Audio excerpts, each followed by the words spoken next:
चलिए नमस्कार, कैसे हैं आप सब? कैसी चल रही आप सबों की प्रिपरेशन? दोस्तों आज के इस वीडियो में 22 से 23 अक्टूबर 2023 से संबंधित प्रश्नों को हम लोग देखने वाले हैं, जिसमें बिहार राष्ट्रीय और अंतर्राष्ट्रीय घटनाओं का संग्रह होगा। और आप जानते हैं कि हमेशा की तरह हम आपको मतलब रेगुलर वे में चीजें जो देते हैं वो विस्तृत तौर पर ही देते हैं।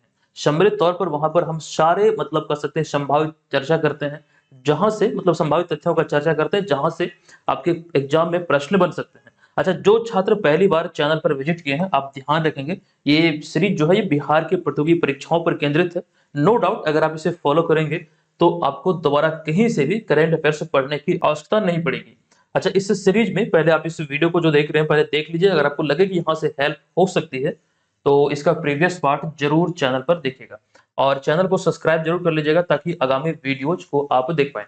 चलिए सेशन की शुरुआत करते हैं। पिछले वीडियो में हमने आपसे एक प्रश्न पूछा था, सबसे पहले उस प्रश्न को ही देख लेते हैं। प्रश्न था कि हाल ही में किस रेजिमेंट की तीसरी बटालियन को प्रेसिडेंट कलर्स पुरस्कार से सम्मानित किया गया? तो अभी हाल ही में यानी कि रिसेंटली नागा रेजिमेंट को यह सम्मान दिया गया है। तो विकल्प नंबर ए यहाँ पर इसका राइट आंसर होगा। इसकी कंप्लीट जानकारी हमने आपको दिया था पिछले वीडियो में, और कोशिश कीजिए कि जो भी प्रश्न आप लोगों से पूछे जाते हैं आप लोग से कमेंट बॉक्स में लिखें और सारी जानकारी विस्तार पूर्वक लिखें। चलिए पहले प्रश्न से हम यहाँ पर आज के सेशन की शुरुआत करते हैं। पहला प्रश्न है कि बिहार सरकार ने निम्नलिखित में से किन्हें बिहार केसरी पुरस्कार से सम्मानित किया है? देखिए, बिहार केसरी पुरस्कार की बात करें तो इस वर्ष 2023 में कई हस्तियों को सम्मानित किया गया, लेकिन निम्नलिखित यहाँ पर एक शब्द का प्रयोग किया गया, निम्नलिखित में से किन्हें। तो नीचे जो विकल्प दिए गए हैं इनमें से जो तीन नाम है, खान सर, शारदा सिन्हा, शांति रॉय, और एक विकल्प हमने यहाँ पर यह भी लिखा है कि ए, बी और सी। तो इन तीनों को यानी कि ए, बी और सी, फाइनली जो हमारा राइट आंसर होगा वो होगा विकल्प नंबर डी। इन तीनों को अभी हाल ही में बिहार केसरी सम्मान से सम्मानित किया गया। हालांकि दो तीन नाम और भी हैं, वो भी आप यहाँ पर देखेंगे। चलिए हम यहाँ पर इसके बारे में बात करें तो 21 अक्टूबर 2023 को बिहार के प्रथम मुख्यमंत्री और बिहार केसरी के नाम से प्रसिद्ध विख्यात स्वतंत्रता सेनानी श्री कृष्ण सिंह की 136वीं जयंती मनाई गई। ठीक है, ये 136वीं जयंती मनाई गई। अब यहाँ पर आपको ध्यान रखना, इस अवसर पर बिहार के राज्यपाल विश्वनाथ अर्लेकर जो कि गोवा के रहने वाले हैं, जो कि फागू चौहान के स्थान पर मतलब इनके स्थान पर बिहार के नए राज्यपाल बने हैं। तो अभी हाल ही में इन्होंने इस अवसर पर यानी कि जो 136वीं जयंती मनाई गई श्री कृष्ण सिंह की, तो इस अवसर पर पद्मश्री डॉक्टर शारदा सिन्हा, पद्मश्री डॉक्टर शांति रॉय, पद्मश्री डॉक्टर विजय प्रकाश, पद्मश्री सुधा वर्गीज और इसके अतिरिक्त जाने माने शिक्षाविद खान सर को, तो कुल मिला के 5 लोगों को इस वर्ष 2023 में या फिर 5 महान हस्तियों को 2023 में बिहार केसरी सम्मान से सम्मानित किया गया। कब? तो 136वीं जयंती जो मनाई गई है 21 अक्टूबर 2023 को श्री कृष्ण सिंह की इसी अवसर पर। अच्छा, इस सम्मान की बात करें तो यह सम्मान समारोह आपको ध्यान रखना मेडिवर्सल फाउंडेशन और बिहार इंटेलेक्चुअल फोरम की ओर से संयुक्त रूप से आयोजित किया जाता है। ये यहाँ से ध्यान रखें। अच्छा, यहाँ पर जो बिहार केसरी श्री कृष्ण सिंह की बात हुई है, श्री कृष्ण सिंह के बारे में एक जानकारी हमने आपको दिया था कि गांधी मैदान में सर्वाधिक बार झंडा फहराने का जो रिकॉर्ड था वो काफी लंबे समय तक श्री कृष्ण सिंह के नाम रहा था। 14 बार उन्होंने गांधी मैदान में तिरंगा फहराया था बतौर मुख्यमंत्री। लेकिन इस समय की बात करें, मौजूदा समय की बात करें, तो यहाँ पर आपको ये समझना है, यहाँ पर आप देख सकते हैं कि बतौर मुख्यमंत्री गांधी मैदान में सर्वाधिक बार झंडा फहराने का जो रिकॉर्ड है वो 17 बार इनके नाम है। अच्छा, किसी भी राज्य की दृष्टिकोण से देखें तो एक सर्वाधिक रिकॉर्ड है 17 बार तिरंगा फहराने का। अच्छा, मुख्यमंत्री नीतीश कुमार जो है बिहार के मुख्यमंत्री, वो 8 बार मुख्यमंत्री पद की शपथ ले चुके हैं और गांधी मैदान में 17 बार अब तक तिरंगा फहरा चुके हैं। अच्छा, बतौर प्रधानमंत्री हम बात करें तो ये रिकॉर्ड जो था ये पंडित जवाहरलाल नेहरू के नाम था। पंडित जवाहरलाल नेहरू ने कुल 17 बार तिरंगा फहराया था, तो इनके रिकॉर्ड की बराबरी कर ली हम मुख्यमंत्री नीतीश कुमार। अच्छा, अगर हम प्रधानमंत्री की ही बात कर रहे हैं तो दूसरे स्थान पर 16 बार इंदिरा गांधी और 10 बार मनमोहन सिंह। अच्छा, यहाँ से आपको एक चीज रिलेट ये करना है कि 2023 में जो 77वां स्वतंत्रता दिवस मनाया गया, लाल किला पर जो प्रधानमंत्री नरेंद्र मोदी ने तिरंगा फहराया, ये 10वीं बार वहां पर उन्होंने तिरंगा फहराया। तो इतनी सारी बातें फिलहाल इस टॉपिक से, ये तिरंगा फहराने को जो लेकर यहाँ पर हमने दिया है आपको, ये यहाँ से ध्यान रखिएगा। बतौर मुख्यमंत्री बिहार में सर्वाधिक बार झंडा फहराने का रिकॉर्ड नीतीश कुमार के पास है 17 बार, और इससे पहले श्री कृष्ण सिंह का नाम था। हालांकि श्री कृष्ण सिंह अब दूसरे स्थान पर है, उन्होंने 14 बार तिरंगा फहराया था। ये चीजें यहाँ पर समझिएगा। अच्छा, स्वतंत्रता दिवस की हम लोग बात कर रहे थे, तो 15 अगस्त 2023 को जो 70वां स्वतंत्रता दिवस मनाया गया है, इसमें आपको ध्यान रखना है गांधी मैदान पटना में प्रत्येक वर्ष जो झांकियां निकाली जाती हैं, तो 2023 में 77वें स्वतंत्रता दिवस के अवसर पर कुल 12 विभागों की झांकी निकाली गई, जो कि एक अहम टॉपिक है। हमने देखा कई बार यहाँ से एग्जाम में प्रश्न बने हैं, कितने विभागों की झांकी निकाली गई, कौन सा ये स्वतंत्रता दिवस है, यानी कि ये जो 76वां 77वां 78वां जो होगा, तो कुल मिलाकर इस तरह से भी प्रश्न देखने को मिल सकता है। तो इसी में जो 12 विभागों की झांकी निकाली गई, प्रथम पुरस्कार किसे मिला, द्वितीय तृतीय पुरस्कार किसे मिला, आप यहाँ पे देख सकते हैं क्लियर लिखा गया है। प्रथम पुरस्कार कृषि विभाग को दिया गया, दूसरा पुरस्कार जो था जीविका और कला संस्कृति विभाग को संयुक्त तौर पर दिया गया। तृतीय पुरस्कार की बात करें तो नगर विकास एवं आवास विभाग और पर्यावरण जलवायु परिवर्तन विभाग को दिया गया। तो कुल मिलाकर ये चीजें यहाँ से ध्यान रखें, एग्जाम में पूछे जा सकते हैं। अच्छा, यहाँ पर जो आप देख रहे हैं 12 विभागों की झांकी निकाली गई है, तो इसके बारे में कंप्लीट ये सूची है जो आप यहाँ पर देख रहे हैं। आई होप कि आपको दिख रहा होगा, थोड़ा जगह का अभाव था इसलिए इसका जो टेक्स्ट है वो छोटा छोटा किया गया है। आप लोग चाहें तो इसका स्क्रीनशॉट जरूर ले लीजिएगा। हालांकि ये तमाम पीडीएफ फाइल आपको बीपीएससी मेकर ऐप पर उपलब्ध कराया जाता है। बीपीएससी मेकर ऐप को प्ले स्टोर से डाउनलोड कीजिए और वहीं पर आपको ये सारा पीडीएफ मिल जाएगा। ठीक है, वहां से आप इसे प्राप्त कर सकते हैं। अच्छा, अभी हमने बिहार केसरी पुरस्कार की चर्चा किया, लेकिन बिहार के संदर्भ जो अभी हाल ही में जानकारी हमने दिया था, हालांकि यहाँ से आपके 69 बीपीएससी प्रीलिम्स एग्जाम में भी प्रश्न बने हैं। कई बार हमने आपको बताया था, पुनः यहाँ से आपको रिवाइज करा दूं, हो सकता है आगामी किसी भी एग्जाम में यहाँ से प्रश्न बने। तो इस वर्ष पूरे भारत से 106 हस्तियों को पद्म पुरस्कारों से सम्मानित किया गया। अच्छा, पद्म पुरस्कारों की जब हम बात करते हैं तो इनमें 3 पुरस्कार आता है, एक पद्म विभूषण, पद्म भूषण और पद्मश्री, जो कि क्रमशः भारत का दूसरा सम्मान है पद्म विभूषण, तीसरा है पद्म भूषण और चौथा है पद्मश्री। हालांकि भारत का जो सर्वोच्च सम्मान है यह है भारत रत्न। तो इसी दिशा में जो जानकारी हमने आपको दिया कि अभी हाल ही में 2023 में 106 महान हस्तियों को भारत के पद्म पुरस्कारों से सम्मानित किया गया। अच्छा, इनमें से अगर हम बिहार के दृष्टिकोण से देखें तो बिहार के बारे में आपको ये ध्यान रखना, बिहार को 3 पद्मश्री पुरस्कार मिला। इन 3 पद्मश्री पुरस्कारों में से आपको ये ध्यान रखना है, श्रीमती सुभद्रा देवी जो कि पेपर में से कला के लिए इन्हें सम्मानित किया गया, और शिक्षाविद या फिर जो महान हस्ती है जो आपको ध्यान रखना, श्री आनंद कुमार, कौन नहीं इन्हें जानता होगा, तो इन्हें भी सम्मानित किया गया। और इसके अतिरिक्त श्री कपिल देव प्रसाद को कला के लिए सम्मानित किया गया। तो ये सारी चीजें यहाँ से आपको ध्यान रखना है, जहां से आपके एग्जाम में प्रश्न बन सकते हैं।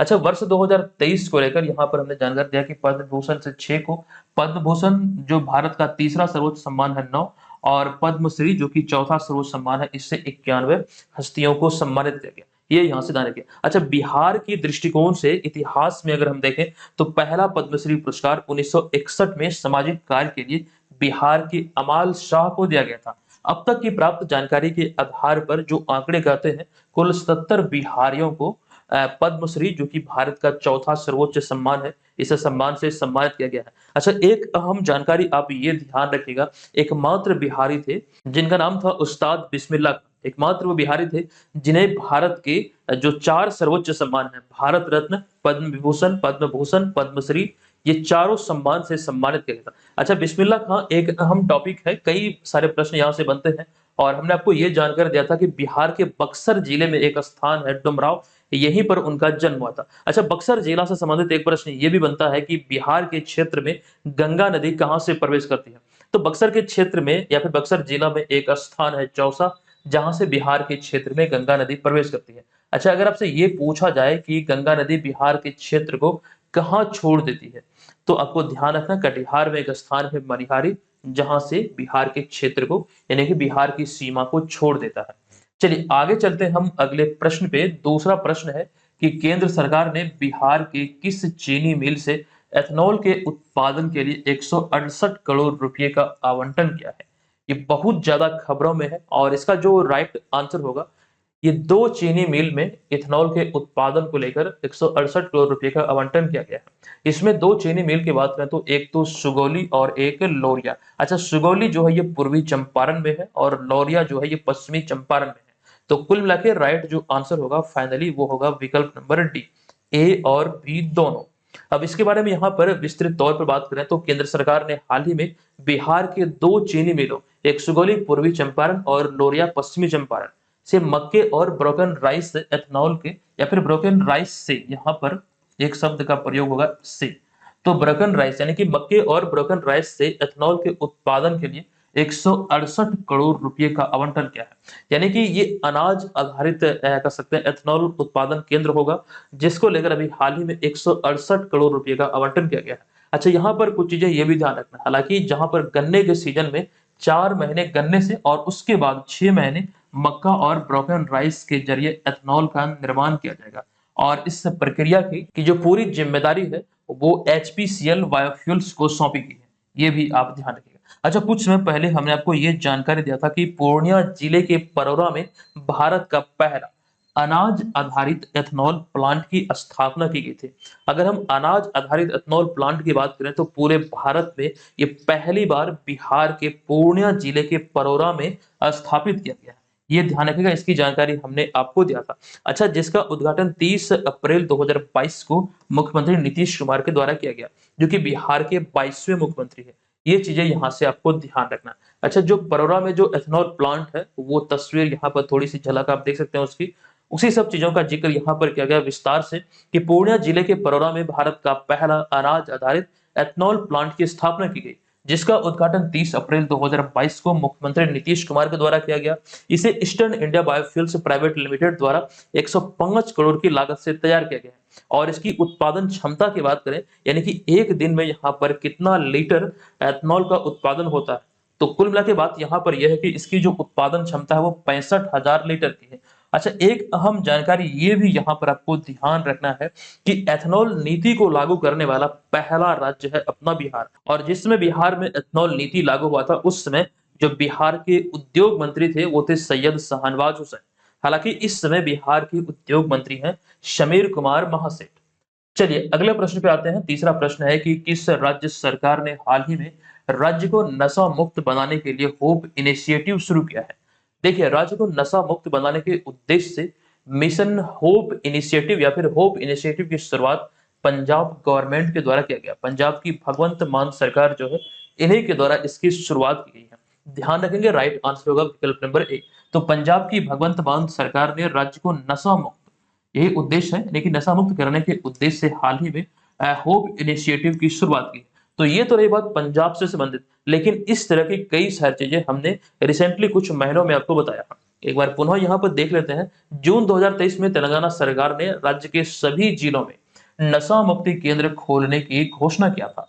हाल ही में उत्तराखंड सरकार ने 2025 तक राज्य को, यानी कि उत्तराखंड को नशा मुक्त करने की घोषणा की है। नशा मुक्ति अभियान में मध्य प्रदेश सबसे आगे है, ये 2023 की एक रिपोर्ट में खुलासा हुआ है। और इसके अतिरिक्त ये भी जानकारी हमने आपको दिया था कि हाल ही में पूर्वोत्तर भारत का पहला नशा मुक्ति केंद्र अभी हाल ही में मेघालय में खोला गया।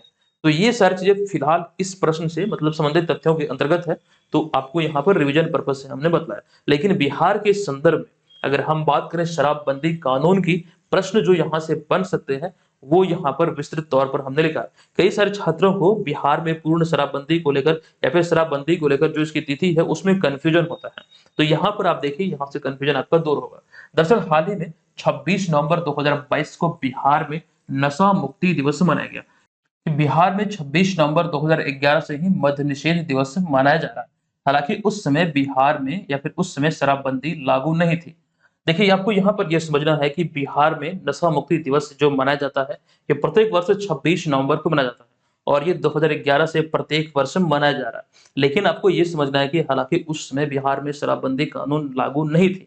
अच्छा, बिहार में शराबबंदी कानून की चर्चा हुई है तो बिहार में 1 अप्रैल 2016 को शराबबंदी कानून लागू किया गया था। हालांकि ये शहरी क्षेत्रों में था, कुछ मतलब चुनिंदे जगहों पर ये लागू किया गया था, आंशिक तौर पर यह लागू हुआ था। आपको ध्यान रखना, इससे पहले जो 1 अप्रैल 2016 को बिहार में शराबबंदी कानून लागू हुआ, लेकिन इससे भी पहले 1977 में जब बिहार के मुख्यमंत्री कर्पूरी ठाकुर थे, इनके शासनकाल में शराबबंदी कानून लागू किया गया था। लेकिन 2 साल बाद ही उस कानून को भंग कर दिया गया, ये भी आपको समझना था। आपको यहाँ पर ये ध्यान रखना, बिहार में 1 अप्रैल 2016 को जो शराबबंदी कानून लागू हुआ, ये बिहार के इतिहास में दूसरी बार था जब शराबबंदी कानून लागू हुआ। लेकिन मूल रूप से आपको यहाँ पर ये भी समझना है कि बिहार में अगर पूर्ण शराबबंदी की बात करें तो पूर्ण शराबबंदी लागू हुई 5 अप्रैल 2016 में। ये चीजें यहाँ से ध्यान रखिएगा।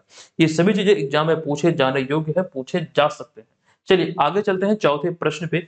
हाल ही में खबरों में रहा झूलाघाट सस्पेंशन ब्रिज का संबंध किन दो देशों से है? झूलाघाट सस्पेंशन ब्रिज अपनी मरम्मत के कारण अभी हाल ही में खबरों में है और यहाँ पर आपको ध्यान रखना, ये भारत और नेपाल के मध्य है। तो विकल्प नंबर ए यहाँ पर इस प्रश्न का राइट आंसर हो जाएगा। भारत और नेपाल को जोड़ने वाली यह पुल मरम्मत के कारण अभी हाल ही में खबरों में है। ठीक है, ये ध्यान रखिएगा, खबरों में रहने कारण है कि इसका मरम्मत हो रहा है। हालांकि अब यहाँ से आवाजाही शुरू हो गई है। अच्छा, इस पुल की बात करें, यहाँ से 2-3 प्रश्न बन सकते हैं। जैसे कि इसमें एक पॉइंट ये भी हो सकता है कि झूलाघाट पुल उत्तराखंड और उसके बाद नेपाल के सुदूर पश्चिम प्रदेश के बीच काली नदी पर अवस्थित है। यहाँ से 2-3 पॉइंट हैं जो कि आपको ध्यान रखना है, एग्जाम में पूछे जाने योग्य, किस नदी पर है और ये कहाँ अवस्थित है। ठीक है, और ये किन दो देशों के मध्य आवाजाही का एक सुगम साधन है। ठीक है, ये यहाँ से ध्यान रखिए, काली नदी पर ये अवस्थित है। अच्छा, यहाँ पर बात हो रही है नेपाल की, तो हाल ही में 17, 18 और 19 मार्च 2023 को नेपाल के विराटनगर में 3 दिवसीय नेपाल भारत साहित्य महोत्सव का आयोजन किया गया था। ये नोट कीजिएगा। अच्छा, वर्तमान में नेपाल के जो प्रधानमंत्री है वो है पुष्प कमल दहल प्रचंड। और आपको ये ध्यान रखना, नेपाल में 1959 में पहला आम चुनाव हुआ था और विश्वेश्वर प्रसाद कोइराला नेपाल के पहले निर्वाचित प्रधानमंत्री बने थे। ये समझिएगा, नेपाल के चर्चा में तो ये बेसिक सी जानकारी है जो यहाँ पर हमने आपको दिया।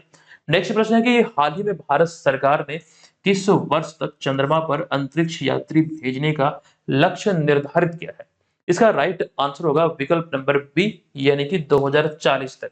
अच्छा, 2 घोषणा हुई प्रधानमंत्री नरेंद्र मोदी के द्वारा, उसकी चर्चा यहाँ पर की गई है। तो भारत के अंतरिक्ष कार्यक्रम को बढ़ावा देते हुए प्रधानमंत्री नरेंद्र मोदी ने 17 अक्टूबर 2023 को घोषणा किया कि देश का लक्ष्य 2040 तक चंद्रमा पर एक अंतरिक्ष यात्री भेजने का है। हालांकि इसके अतिरिक्त उन्होंने भारतीय अंतरिक्ष अनुसंधान संगठन यानी कि इंडियन रिसर्च स्पेस ऑर्गेनाइजेशन को 2035 तक एक अंतरिक्ष स्टेशन भी विकसित करने का निर्देश दिया है। ये यहाँ से 2 बातें निकलकर सामने आई है जो कि अति महत्वपूर्ण है, ध्यान रखिएगा। ये निर्देश दिया गया है इसरो को। अच्छा, यहाँ पर बात हो रही है इसरो की या फिर अंतरिक्ष की, तो ऐसे में एक जानकारी मैं आपको देने वाला हूँ आर्टेमिस कार्यक्रम के बारे में, क्योंकि ये एक अहम टॉपिक है और एग्जाम में पूछे जाने योग्य भी है। आर्टेमिस कार्यक्रम की हम बात करें तो ये मूल रूप से, हालांकि ये नासा से संबंधित है, जो कि नासा एक अमेरिकी अंतरिक्ष एजेंसी है। तो आपको ध्यान रखना, यह कार्यक्रम अमेरिकी अंतरिक्ष एजेंसी नासा से या फिर नासा के द्वारा निर्देशित एक अंतरिक्ष कार्यक्रम है जिसका उद्देश्य चंद्रमा पर मनुष्यों को भेजना, साथ ही ज्यादा से ज्यादा जानकारी जुटाना है। ये प्रश्न 69वीं बीपीएससी एग्जाम में यहाँ से आर्टेमिस कार्यक्रम से संबंधित बना था, एक विकल्प में आपको दिया गया था। ध्यान रखिएगा, इसकी जानकारी हमने पहले भी कई बार आपको दिया है, अगर आप रेगुलर फॉलो किए होंगे तो ये आपको मालूम होगा। अच्छा, यहाँ पर आगे लिखा गया कि हाल ही में 21 जून 2023 को, ये डेट काफी इंपॉर्टेंट है ये आर्टेमिस कार्यक्रम और भारत के संदर्भ में, क्योंकि इसी तिथि को वाशिंगटन में आयोजित एक समारोह के दौरान भारत आर्टेमिस समझौते पर हस्ताक्षर करने वाला 27वां देश बना है। हालांकि इन सब चीजों के बारे में, यानी कि आर्टेमिस कार्यक्रम के बारे में जानकारी यहाँ पर दी गई है, आप चाहे तो स्क्रीनशॉट ले सकते हैं। यहाँ पर आर्टेमिस कार्यक्रम के बारे में वही जानकारी दी गई जो अभी मैंने यहाँ पर आपको दिया है। ठीक है, तो यहाँ पर देखिए अंतरिक्ष एजेंसियों की बात हो रही है, तो ऐसे में आप सभी जानते हैं जो नासा ये अमेरिकी अंतरिक्ष एजेंसी है, लेकिन वहीं पर अगर हम बात करें भारतीय अंतरिक्ष एजेंसी की, तो भारतीय अंतरिक्ष एजेंसी है इसरो। और इसरो ने अभी हाल ही में 2023 में कई सारी, एक कह सकते हैं एक बड़ी बड़ी उपलब्धियां हासिल की है। उनमें से चंद्रयान 3 की जो लॉन्चिंग है वो काफी ज्यादा सफल रहा, और इसके बाद अभी हाल ही में मिशन आदित्य L1 भी इसरो ने लॉन्च किया है। कई सारी चीजें हैं जो आपको ध्यान रखना है। फिलहाल यहाँ पर हम आपको चंद्रयान 3 के बारे में विस्तृत जानकारी देंगे, या फिर चंद्रयान का जो सफर रहा चंद्रयान 1 से लेकर 3 तक, जहां से प्रश्न बन सकते हैं कॉमन, वो सारे प्रश्न होंगे। और हालांकि विस्तृत तौर पर भी हमने आपको बताया था, लेकिन पुनः यहाँ पर आपको एक रिवीजन हो जाएगा। जैसे कि चंद्रयान 1 की बात करें तो चंद्रयान 1 लॉन्च किया गया था 22 अक्टूबर 2008 को। ये डेट बहुत इंपॉर्टेंट है, 22 अक्टूबर 2008 को इसे लॉन्च किया गया PSLV XL C2 के जरिए। और चंद्रयान 1 के लॉन्चिंग के समय जो इसरो के चीफ थे जी माधवन नायर, इसरो के चीफ या फिर इसरो के अध्यक्ष थे। चंद्रयान 2 की बात करें तो 22 जुलाई 2019 को लॉन्च किया गया था, और इसे GSLV-M3 के जरिए लॉन्च किया गया। अच्छा, इसके समय यानी कि चंद्रयान-2 के लॉन्चिंग के समय जो इसरो के चीफ थे वो थे के सिवन।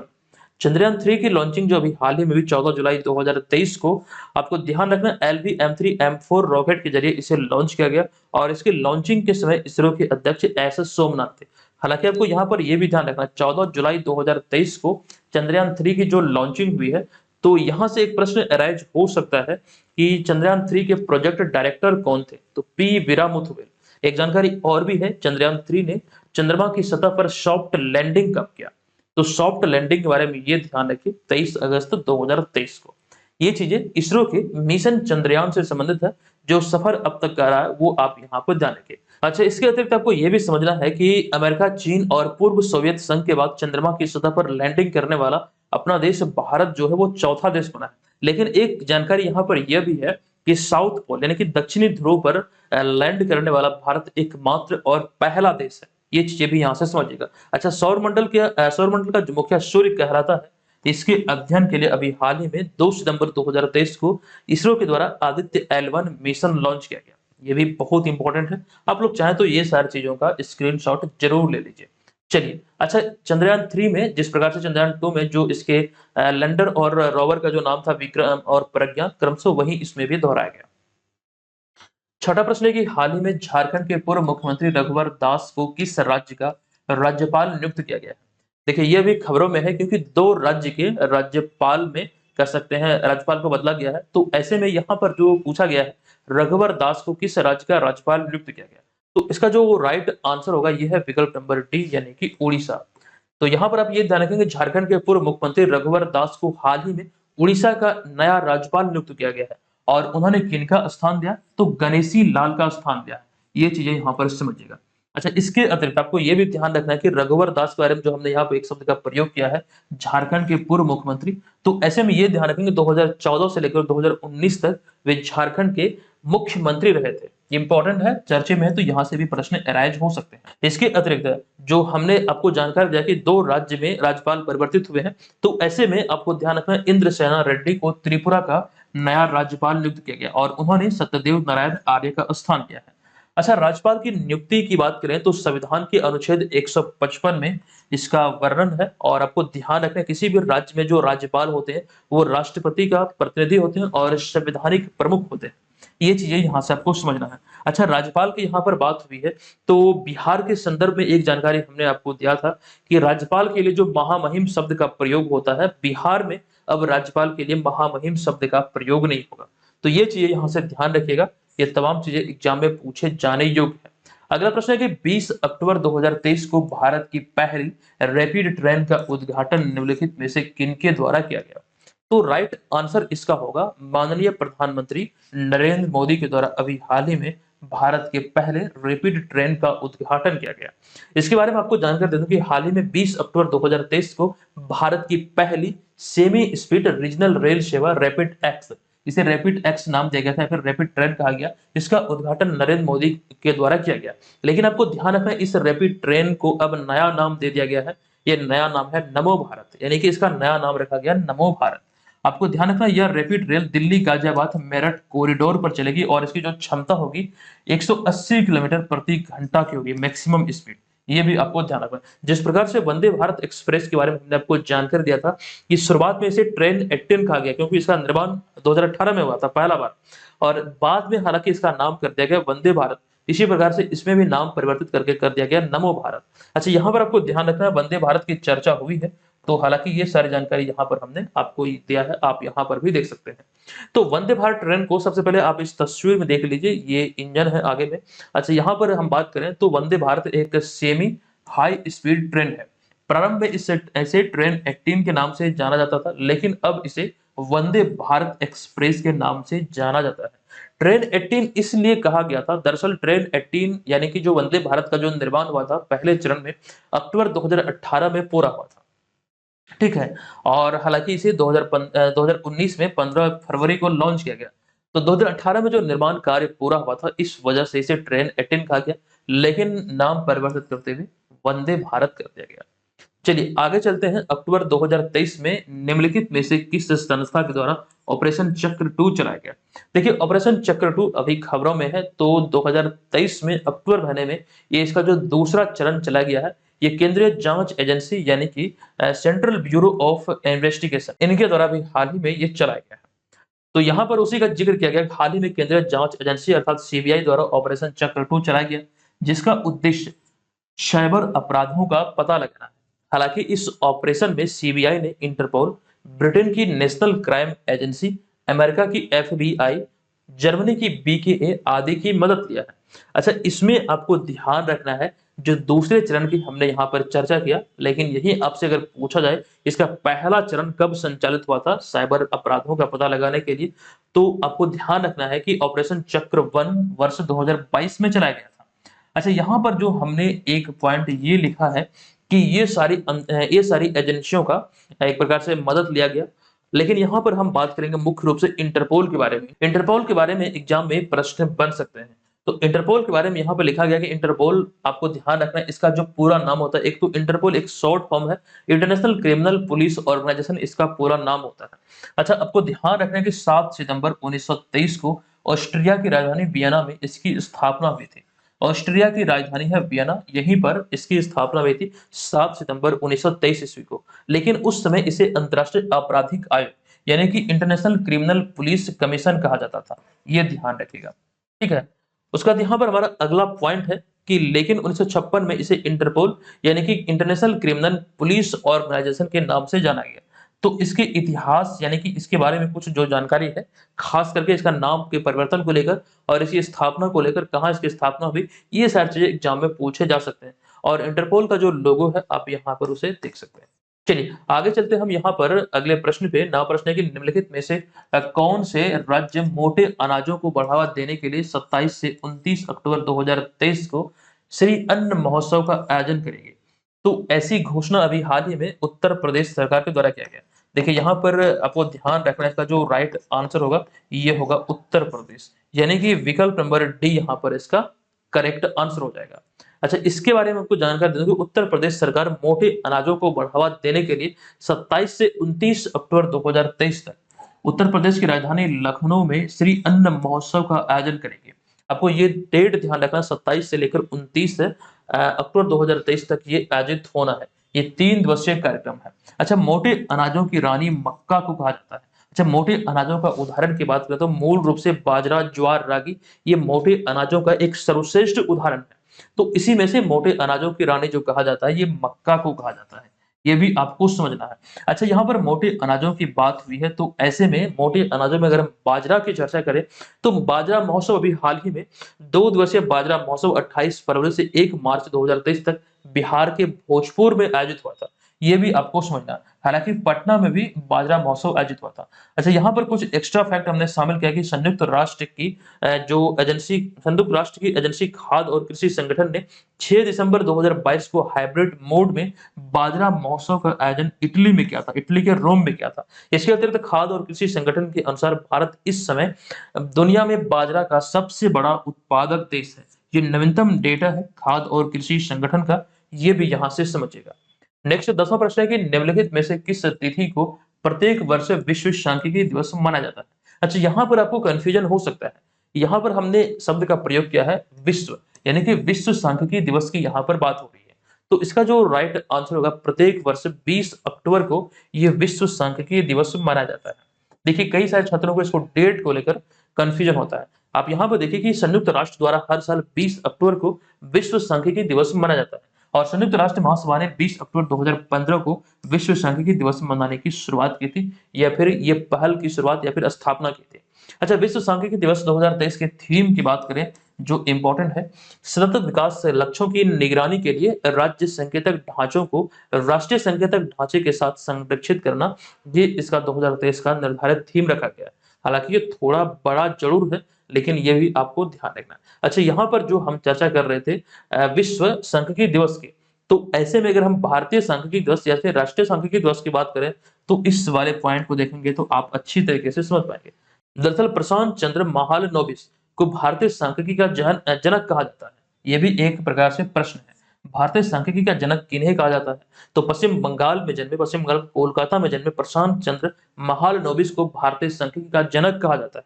आपको ध्यान रखना उनका जन्म 29 जून साल 1893 को पश्चिम बंगाल कोलकाता में हुआ था। इन्हीं के सम्मान में 29 जून को सांख्यिकी दिवस के रूप में मनाया जाता है। कब? 29 जून को। ठीक है, ये आप यहां से समझिएगा। राष्ट्रीय स्तर पर 29 जून को, विश्व स्तर पर 20 अक्टूबर को। नेक्स्ट 11वां प्रश्न है कि हाल ही में किस राज्य के 3 बाघ अभयारण्य नामदाफा, पक्के और कमलांग के लिए राज्य में विशेष बाघ सुरक्षा बल यानी कि एसटीपीएफ की स्थापना की गई है? इसका राइट आंसर होगा अरुणाचल प्रदेश, यानी कि विकल्प नंबर डी यहाँ पर, विकल्प नंबर ए यहाँ पर इस प्रश्न का राइट आंसर होगा। हालांकि इससे संबंधित तथ्यों की चर्चा हमने यहाँ पर एक्सप्लेनेशन में किया है कि बाघों के संरक्षण को बढ़ावा देने के लिए भारत सरकार ने 1 अप्रैल 1973 को प्रोजेक्ट टाइगर लॉन्च किया था। लेकिन उस समय जो भारत की प्रधानमंत्री थी वो थी इंदिरा गांधी, ये समझिएगा।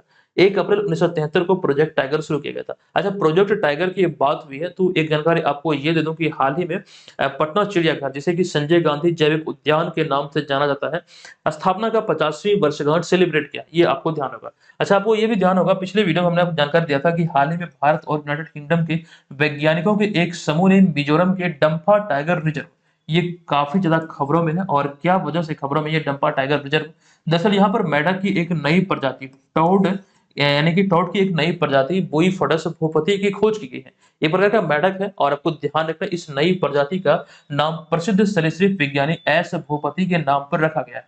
ये चीजें समझिएगा, बहुत ज्यादा खबरों में था, हमने रिसेंटली इसकी जानकारी आपको दिया था। अच्छा, यहाँ पर आपको ये भी ध्यान रखना बिहार का पहला और एकमात्र टाइगर रिजर्व पश्चिमी चंपारण जिले के वाल्मीकि नगर में है और दूसरा टाइगर रिजर्व बिहार के कैमूर में प्रस्तावित है। अगला 12वां प्रश्न है कि किनके द्वारा लिखित पुस्तक रिवर्स स्विंग का विमोचन हाल ही में हरदीप सिंह पुरी के द्वारा किया गया?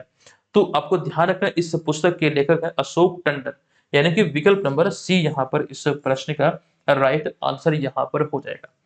तो दोस्तों आज के इस वीडियो को यहाँ पर हम समाप्त करते हैं। और जितने भी छात्र बीपीएससी एग्जाम की प्रिपरेशन में लगे हैं, बीपीएससी मेकर ऐप को जरूर डाउनलोड कीजिएगा। और जो ऑफर अभी चल रही है ये 25 अक्टूबर तक है, आपको ध्यान रखना है 25 अक्टूबर तक ये ऑफर आपके लिए है। और आप इस ऑफर का लाभ उठाने के लिए बीपीएससी मेकर ऐप पर जब कोर्स को परचेज करेंगे तो वहां पर प्रोमो कोड अप्लाई करना है बीपीएससी 70। चलिए अब यहाँ पर हम चलते हैं आज के प्रश्न की ओर। आज का ये हमारा प्रश्न है यहाँ पर कि बिहार के प्रसिद्ध मैथिली साहित्यकार पंडित गोविंद झा का निधन हो गया है। बताएं कि किस कथा संग्रह के लिए वर्ष 1993 में साहित्य अकादमी पुरस्कार से उन्हें सम्मानित किया गया था? कंप्लीट जानकारी हमने आपको दिया है, आप कमेंट बॉक्स में जाइए और वहां पर इसके बारे में अवश्य लिखिए कि इसका राइट आंसर क्या होगा। और जो जानकारी विस्तार पूर्वक आपको दिया है उसका भी वर्णन आप वहां पे अवश्य करेंगे।